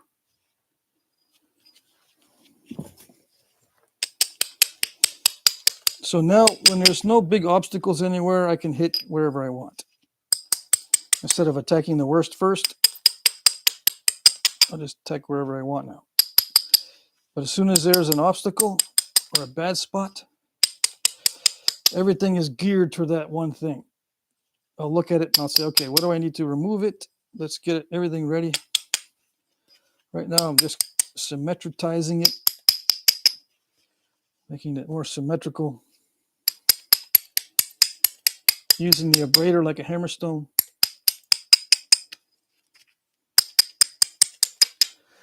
We got like 19 minutes left. In 100 years, that piece is found on the ground. They will talk for years how you made that bird piece and their opinion. Hold on. It moved while I was reading it. You made that bird piece and their opinions on how many hours it must took you to make it. Yeah. We had, have you shaved with the knife? Let's see. Ed Cool, guitars, knives, rocks, helicopters, too many of my hobbies. Yeah. You remind me of some old friends I used to know that would collect Zippo lighters. I don't shave anymore. Collect Zippos. Who collects Zippos? Smokes? I tried collecting lighters at one time, and then I said, no, this is getting way too expensive. Let's see. Hold on to those Zippos. Are going to give me a Rolex in the future. Yeah, just order some gaskets and make more resistant to leaking. Yeah, using my Zippo collection for function now. Hey, Patrick, how's it going today? Hey, Jim Cooper, it's going well. I had to get hopped up on caffeine to do the video, but I'm doing okay. I was dragging my butt all morning. AM there in case hanging on the wall. I have rebuilt a few guitars as well. Yeah, you guys just keep talking to each other in the chat while I try to thin this piece down so people can see the angles, so they can now, after all these years, they can finally start to nap correctly.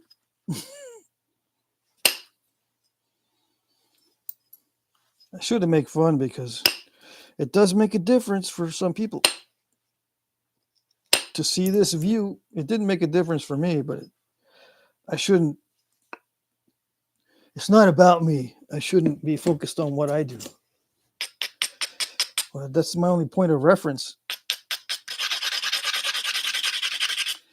I'm beginning to understand other points of reference, but I'll still make fun of you.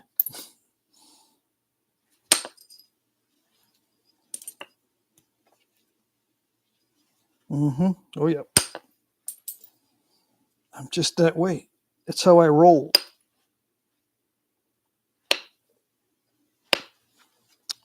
Dang it. Why does it do that?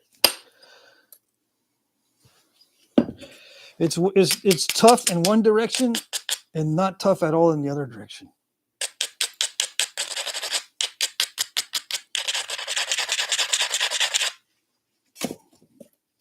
I don't like it when it does that.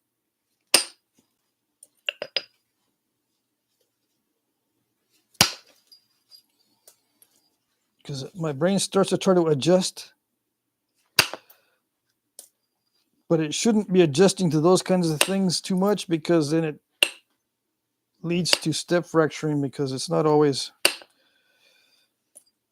the rock. It's somehow just the mental impression of that side, like, oh, this is side B. I'm so tired of side B. Oh, big surprise, I messed it up. Oh boy. Yeah, it's the mental attitude sometimes that'll do it. I knew I was going to mess up side B so bad. I knew it even before I started. And then guess what? That's what happens. And you don't even need to be conscious about it. Sometimes you don't even know that's what's going on in the back of your mind. And then lo and behold, why does it do that? I don't even know.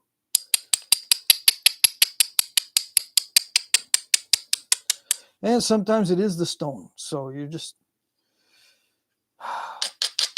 got to go with it. Just go with it. Yeah.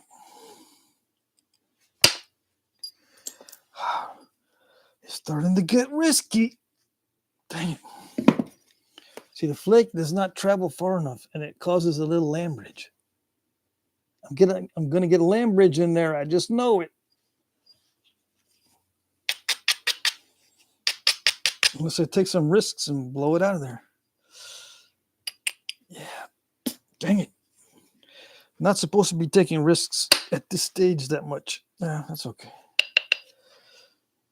Luckily, that flake didn't go anywhere.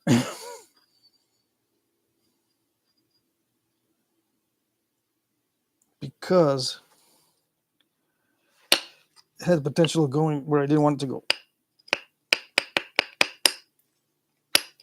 I'm not going to give you the play-by-play. No, because it messes me up. The less I think about this, the better.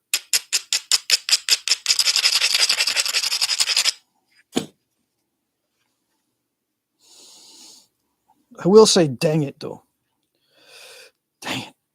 Oh, it's risky. It's dicey.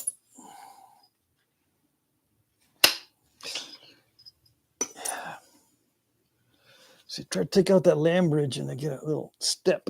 But I think I have some room to wipe that out from the side. Yep.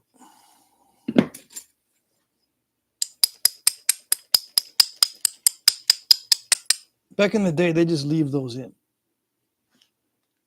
They just leave those little islands and land bridges in the middle. Back in the day. But us now, we are modern nappers. We have all the best tools and techniques, and we got this internet crap, all this good stuff. We got no excuses. We should be able to take care of all that. We got all the time in the world to develop our skills. Yeah. My shopping now, or my tracking now, is just go to the store and buy the meat. That's my tracking. Like Sid says, that's my tracking. I got a custom deluxe Fender Telecaster. Yikes. Cypress wood, can it be used for a bow? Yes, cypress is good for bow. It's springy. Just make sure that you season it with a coating, seal it, because I've had cypress crack really bad. I know if a piece is frustrating me that I have to set it down sometimes for years before I pick it up again and wonder why I struggle with it in the first place. Yep. True that. It is true. Jordan, my brother in Spearfish, has many nice guitars. One question, a flint napper never wants to be asked, did you make both halves? He took 55 there a while back. I have doodles that I made ages ago. Revisit them with new skill sometimes. Yeah. We got all this stuff and we still get itchy. Yes, we do. Your passion amazes me. I am truly humbled. Yep. My skill amazes me too. I don't know how I do this.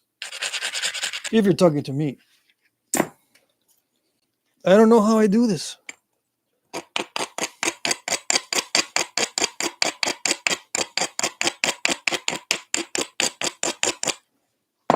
Let's see.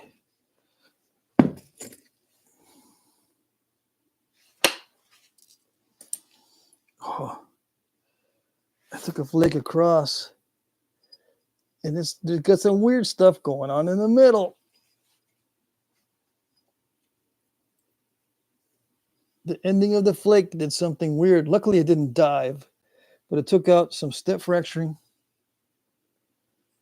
It looked like there was some diving going on earlier.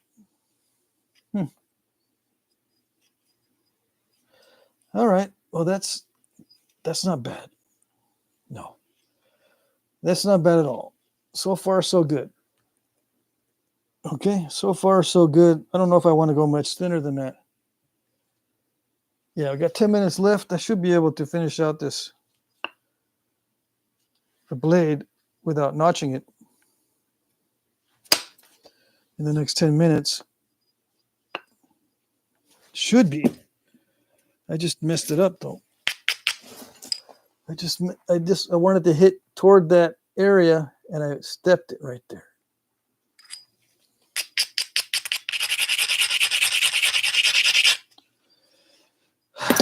Okay.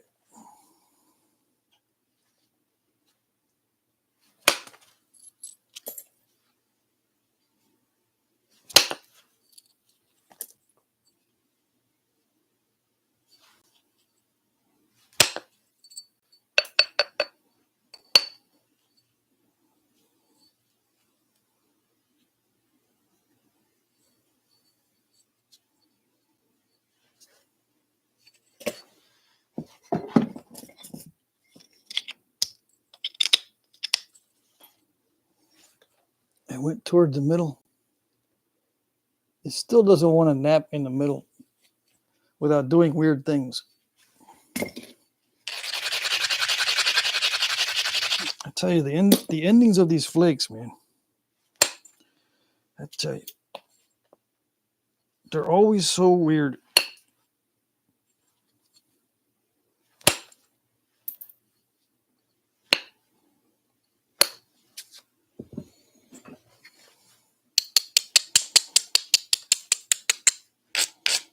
Of course, this acts totally different than obsidian, so it's going to seem really weird anyway.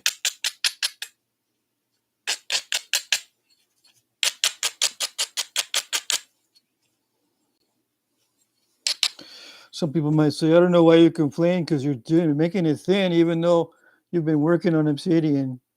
What's the problem? Problem is, this is not easy. This is highly stressful because I know that any slight misjudgment means the end. That's it.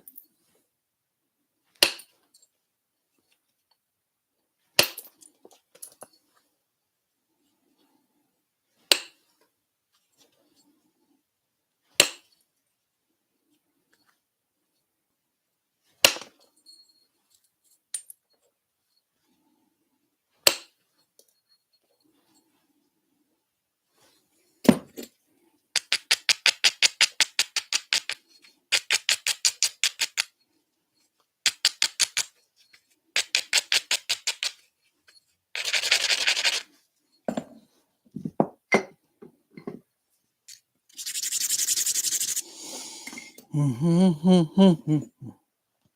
don't like it.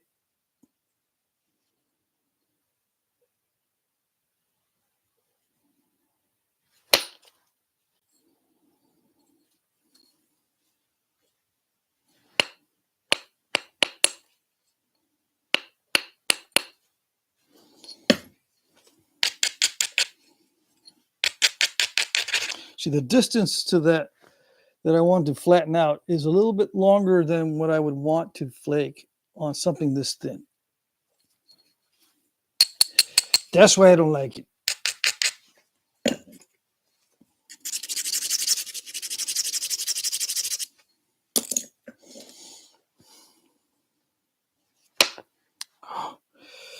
It's not, let's see. Let me see.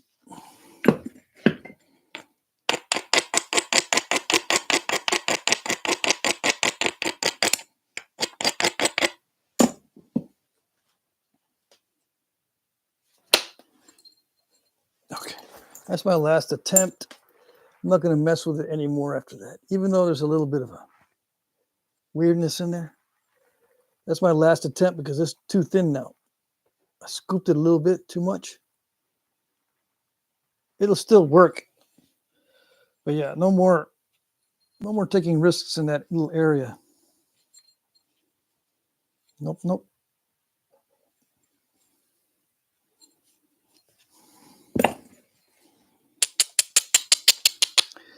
Six minutes, guys, and I'm going to end the stream. Howdy there, Patrick. Hey, Smallzilla. Stopping in to see what you're working on. I'm working on the hornstone blade, and it's getting thinner. And I had to open the door back here because I'm sweating like crazy. You didn't miss much. Just everybody's conversations. That's it. And I probably didn't see everything. I did figure out how to include the live stream chat. There's a thing I had to click before I go live that says live stream replay. You click that little box, and the live stream replay will show up on the video when you watch it after the live stream. But you have to be in portion of the live stream where that chat comes up. You just can't scroll the chat by itself. Unfortunately, I don't know why. You can't scroll it the whole way up and the whole way down. I guess you can look at the transcript to see what I talk about. But the chat is so weird.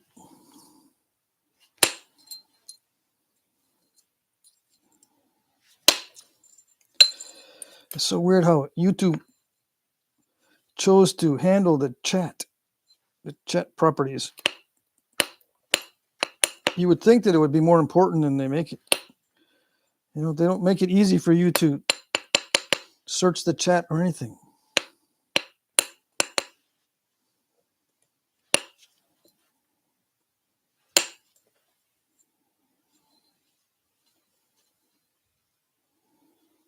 I got a land bridge.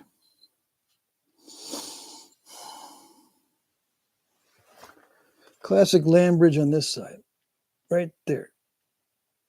The flake I just took, I think, was this one here to get the backside of that step fracture, and I created the land bridge That's what I call land bridge.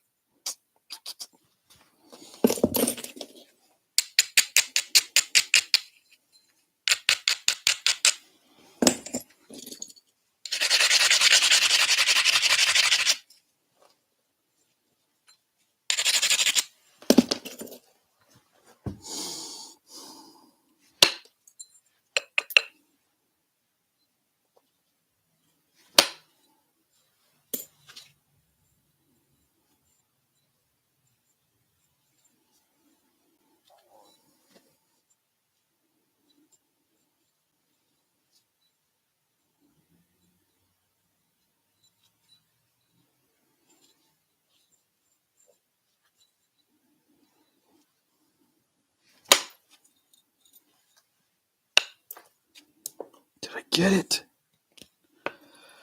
Yes, I did. Took a flake and got it, most of it. But in the process of doing all that, I created some step fractures. Where's my... Let me see if I can pick out that hand bridge. Yes. I got flakes everywhere. They're all over the house now.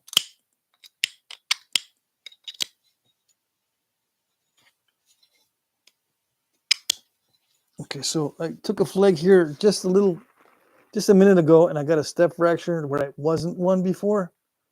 Trying to get the backside of this big flake because there was a lump there. And see, I'm depending on the ending of the flake to finish my job, and it doesn't work. The endings of the flakes are unpredictable.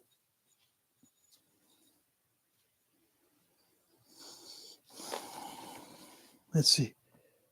One more minute. Well, that's it then. I'm just going to stop it right there. It's a good piece of hornstone. But it did end up being a little crackly in the middle because I tried to thin the thin piece. Whenever you try to thin the thin piece, that's when it starts to go south. Yeah. Unless you're lucky. You can get lucky and thin it way down, but you got to take chances. You got to take chances on those bites happening. See those bites when you hit really hard? Like I hit really hard to get one of these flakes to travel. Try to get it to travel down in this area, and it takes bites out of the edge. That kind of thing when it starts to get thin. Let me see. I need to try to get that one little spot.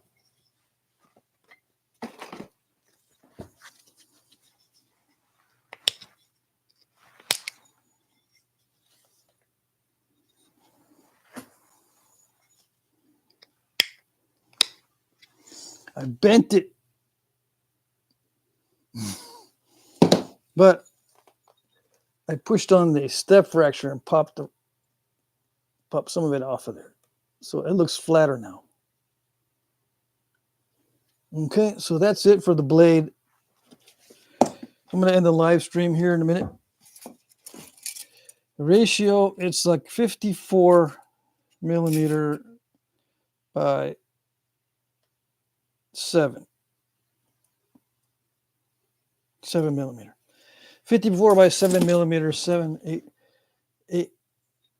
times 7 is, let's see. I don't remember my times tables anymore. 7 times 7, 49, 56. Yeah, it's 8-to-1. This is an 8-to-1 blade made of hornstone. Dimensions are 4 3/8 inches long by 2 1/8 inches. 4 1/8 by 2 1/8. And all I got to do now is sharpen it. There's a little bit of crunchy spots in the surface. It probably was smoother earlier, but people want to see how far you can take it. What's the potential? How thin can it go? So that's why I go a little bit thinner. but you can see the result. What do you like better, thinness or smoothness? Because a lot of times you can't have both. Alrighty, so yep, it's already time to go. Let's see, who do we got? What do we got? Yep, we'll see you next time. Styley Designs, very nice. Thank you, thank you. We'll make a great knife. Oh yes, someone's gonna buy it in the auction and they'll make a knife out of it probably. They bought the wolves back here in Colorado, so you won't be going out alone. I have so much to learn. DON. One half was there. I'm jumping over the fence. Good work. Thank you. Nice piece. Thank you. Cool. Elk hunting. Very nice, but you went too fast. I'm still in the biface stage. See you Friday. Yeah, next live stream is Friday, 8 p.m. Eastern. Adios. Ed Gould. Yes, the other half was on the trail before the fence. Have a good evening, everybody. Yep. See you later, Mike Tufts. Great work as always. Had a great night. I'm glad. Love your stuff. Thank you, David. I've learned so much. David Blaylock. Thank you, thank you. All right. Good evening. We'll see you next time. Yeah, Friday night is the next live stream, 8 p.m. Eastern. All right. We'll see you later, guys. Thank you.